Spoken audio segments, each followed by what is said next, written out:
My name is Daniel Grace, and this is my writer's dossier. No writers were harmed in the production of this podcast. So, dude, tell me about this award-winning Super Bowl commercial that you were involved in. You had to start with that. And we're not talking, you want to talk awards, we can talk wine, we can talk books. Super Bowl. We're going to talk about everything. Ooh, that's an unexpected place to start.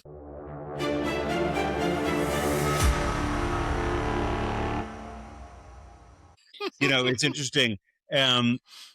So yes, previous career, sort of early in my career, started in advertising, worked with the big global agencies, launched out on my own, started an agency in San Francisco, offices in New York and Boston. And, we thought we were the bee's knees, had this incredible opportunity to produce this, a couple Super Bowl spots, which, my wife is an attorney. And I was telling her, this is like the opportunity of, arguing in front of the Supreme Court. Like this is big time. And I thought, this is going to change everything. So we pitched this incredible idea. And it was a data company. And the concept was about selling ice to Eskimos, and big budget, big cinematic experiences was going to be amazing. And then it all went south. And oh my goodness. And the client, who will remain nameless, the CEO, actually, who was subsequently indicted, decided that he didn't want to compete with the Budweisers and sort of the big budget brands at the time. And so his idea is he kind of wanted the sort of worst, dumbest, silliest idea. So we ended up doing these series of animated spots that were dreadful. So what started as this was going to be this incredible game changer, this was going to open up so many doors, ended up being just the most challenging, difficult. And we ended up producing these spots in Malaysia, of all places. And he's just the CEO, naturally. And it just went sideways. So needless to say, that's hilarious. That's where you started. But, these are all incredible life learning opportunities, and, you live and learn. It's really interesting. And we're just coming off the Super Bowl a few weeks ago. We're shooting this here on March 4th. Your book just came out. Folks, I'm on with Daniel Grace, author of In the Wake of Golgotha. We'll get to that in a minute, but this just came out yesterday. So how's your launch going? Well, had we talked yesterday, you would have seen my beautiful long hair. But now that I'm launching my debut novel, it seems like overnight it all fell out. So this is my first rodeo, if you will, into the literary space. And it's amazing, to be honest. This is it's a dream come true. It's a journey. I now realize, when you hear the adage, the easy part is writing the literary thriller. The hard part starts with, now we got to get it. Exactly. Coming on goofy shows like this. That's the hard part.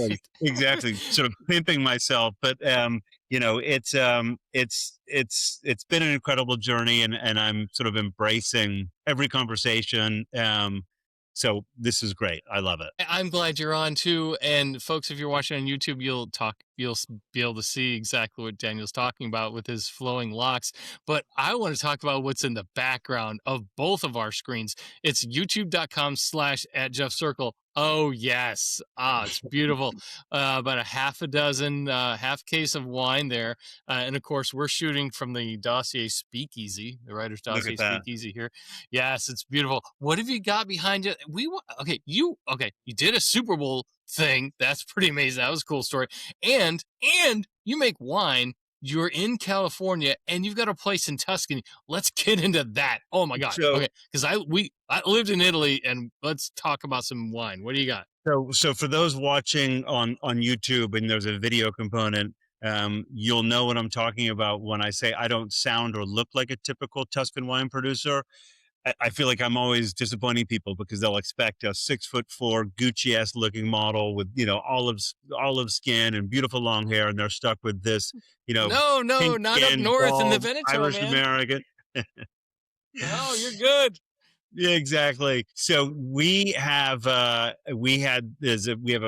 family estate in Tuscany, right in the heart of the Chianti Classico region, which I have Oh. the incredible good fortune of running. We're globally distributed. We produce about 300,000 bottles of Chianti Classico wines, Super Tuscan wines.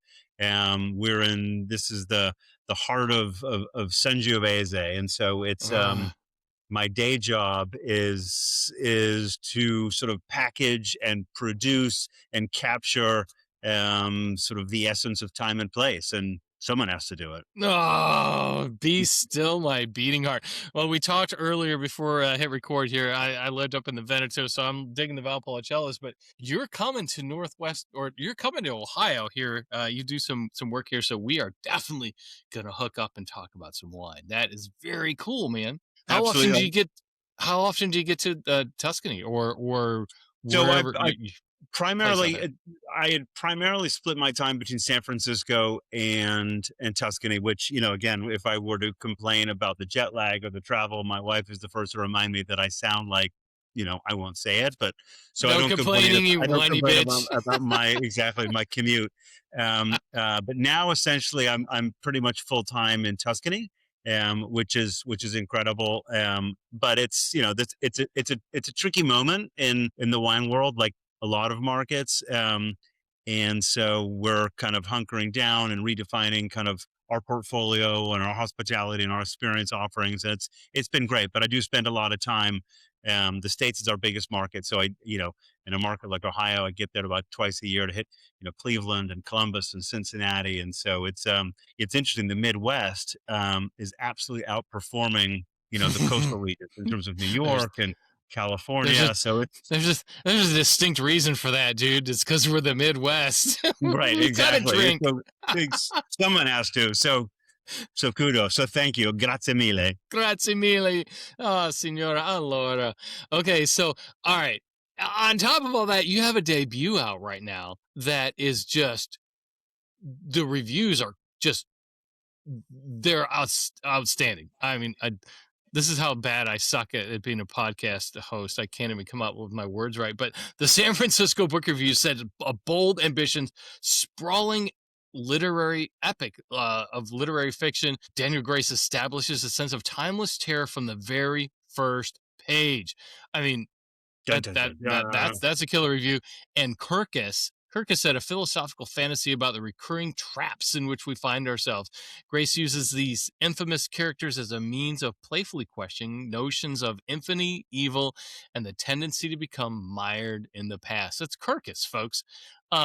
Dude, this is your debut in the wake of Golgotha. Folks, it's out now. Grab this book. Daniel, I want everyone to hear from you what this book is about, and then I'm going to ask you why you wrote it. Okay, perfect. So, in the wake of Golgotha, just in terms of setting a context, so Golgotha is it's a hill. It's a 1,600-foot hill that stood and stands right outside Jerusalem's ancient walls, right next at the foot of the Garden of Gethsemane, and it is up the Via Dolorosa, up to Calvary Hill, where Christ was crucified.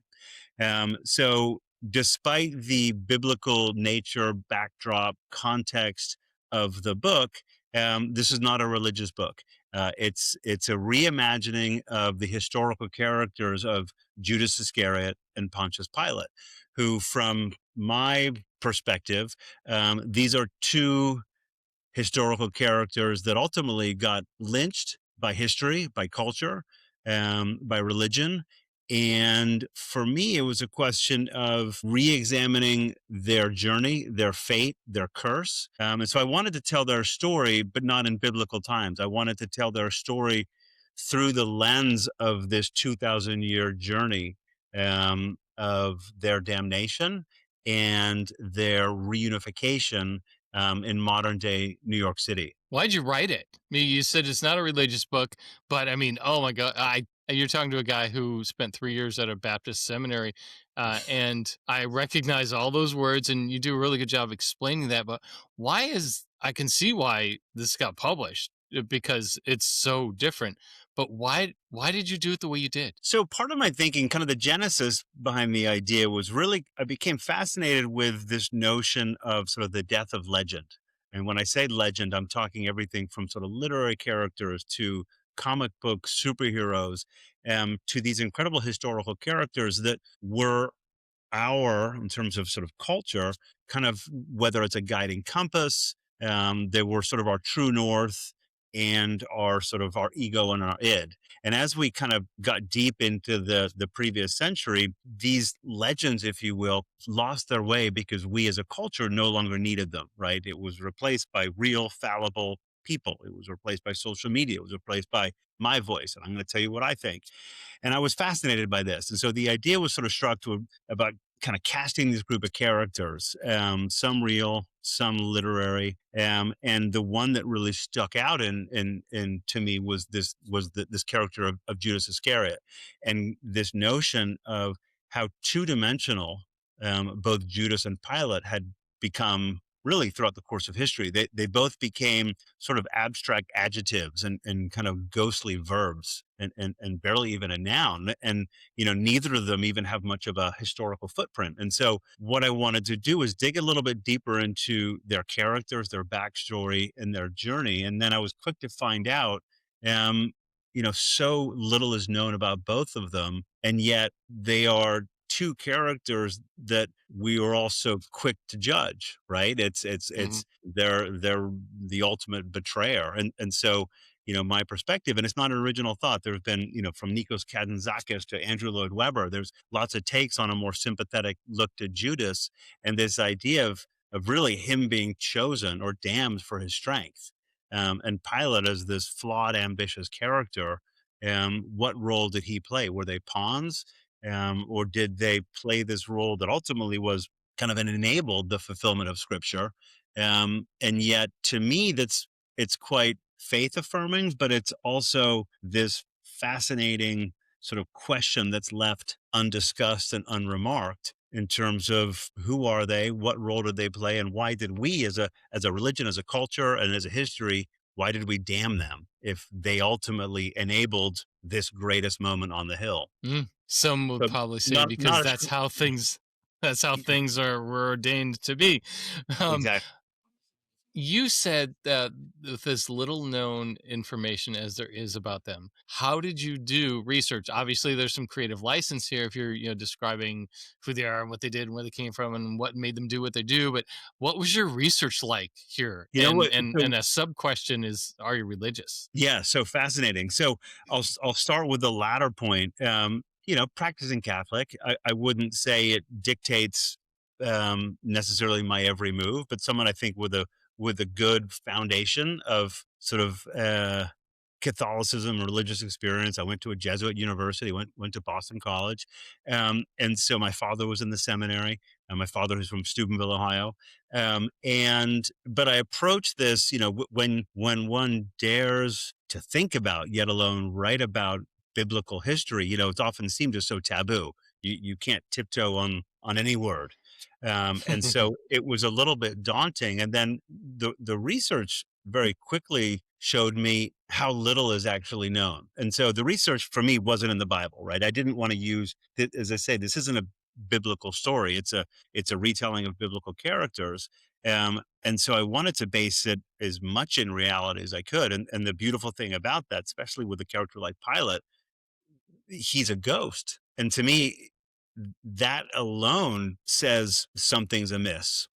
Why is his damnation so profound, yet we know so little about his motivation, about his background, about his own turmoil? And the same is true for Judas. Like, it's one of those, it's almost a Mandela effect, as crazy as it sounds, how much we think we know about these two characters.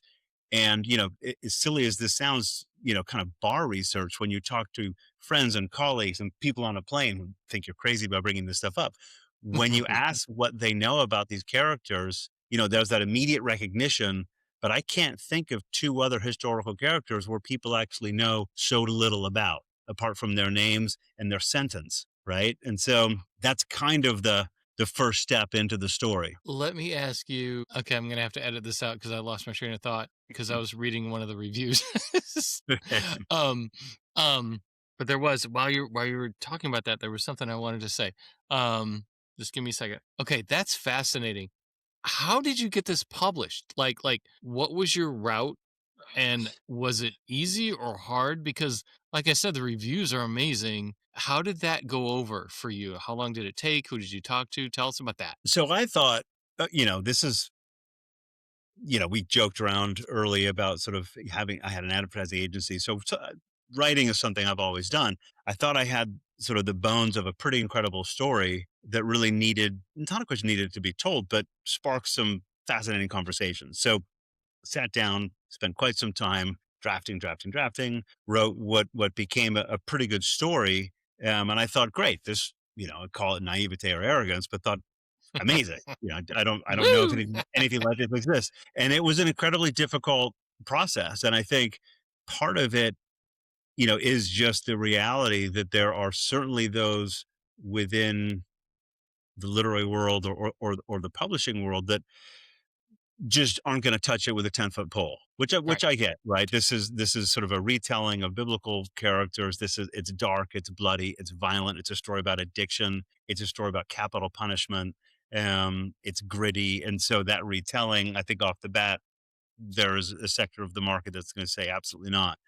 And especially as an unpublished, completely unknown writer, it was a challenge to to get this where it needed to be. And one of the most interesting parts of the journey, where I was talking to John Koehler from Koehler Books, who ended up being my publisher, and he gave me such great advice at one point, because they were sort of wrestling with, they take this on, and he mentioned to me over a beer, actually, he said, look, you have a great story, but take yourself out of the story and stop trying to impress people with the idea that you've got this really interesting story. Just tell the story. And it was the most liberating advice I'd ever received. And it just sort of, to take myself out of it. And I think his point was even like, look, this is, there's points of this that's pretentious, and you're, um, and I found that so liberating, just to sort of say, Mm. 100%, I completely accept it. I'm going to, stop trying to impress people. Let me just tell the story through the eyes of these two fascinating characters. And to me, it completely changed the book. Like, it took it from a sort of an overwhelming, I don't know, kind of a naive place, to something that I think is pretty fascinating. And I'm forever grateful, actually, to John for that. That is amazing. Everybody out there, we have a lot of writers on listen to the show, watch the show. Take yourself out of the book. Some of the best advice you got. So, Daniel Grace, that's fantastic. The book is In the Wake of Golgotha. It's out now, folks. Like I said, the reviews are amazing. Independent Book Review says a gripping, dramatic, layered tale of biblical forces. This is an exquisite quality to the language that makes every page riveting. Daniel, thank you so much for coming on the show, talking about wine. It is a Super Bowl. We didn't even talk about Cortina, and you did Kilimanjaro.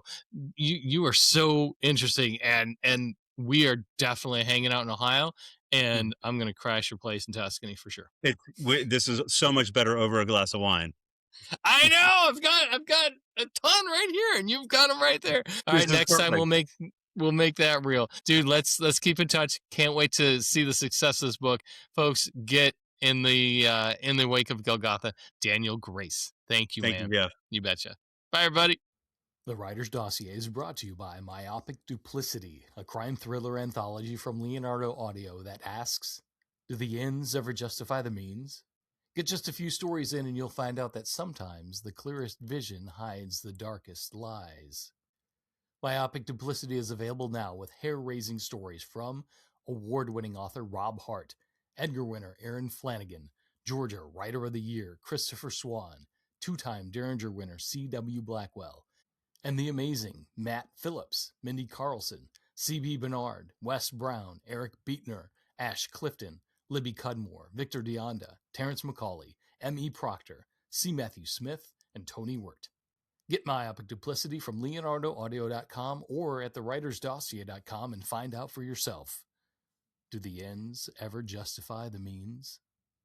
The Dossier Podcast is a production of The Idea Academy.